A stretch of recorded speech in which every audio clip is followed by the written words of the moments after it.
నేను విశాఖ జిల్లా అర్చకపురోహిత ప్రముఖంగా రీసెంట్గా నాకు విశ్వ హిందూ పరిషత్ సంస్థ బాధ్యత అప్పచెప్పింది.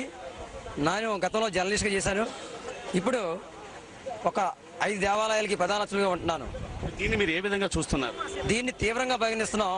అవసరమైతే నా ప్రాణాలు అర్పించినా సరే మరో స్వాతంత్ర ఉద్యమాన్ని ఎలాగైతే ఆ రోజు అమరవీరులు భగత్ సింగ్, అల్లూరి సీతారామరాజు మన భారతదేశ రాజ్య శృంఖలాలు విచ్ఛేదనం చేయడానికి ఏదైతే అమరవీరులు అయ్యారో అలాంటి దానికి సద్గురువులు సాక్షిగా, హిమాలయాల్లో ఉన్నటువంటి గురు పరంపరకు సాక్షిగా నేను ఆ సుధీర్ అనే ఫాస్టర్ని, ముత్తయ్య అనే ఫాస్టర్ని ఛాలెంజ్ చేస్తున్నాను. దయ, కరుణ, జాలి, ప్రేమ అనే శాంతి గుణాలతో యేసుప్రభువును మేము దేవుడిగా అంగీకరిస్తున్నాం.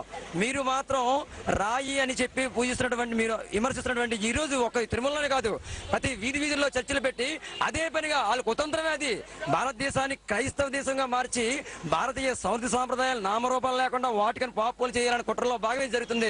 అలాంటి స్వతంత్ర కాలం నుంచి కూడా నేను ఒకటే సవాల్ చేస్తున్నాను. పవన్ కళ్యాణ్ చెప్పినట్టు బచావో అన్నట్టు మీరు కానీ మీ పద్ధతిని మార్చుకోకపోతే మాత్రం మీరు ఎక్కడగా ఉన్నాం, మీరు దేశ బహిష్కరణ కూడా చేయడానికి, మేము మరో స్వాతంత్ర ఉద్యమాన్ని తీయడానికి నా ప్రాణాలు కూడా అర్పించడానికి సిద్ధంగా ఉన్నామని చెప్తున్నాను.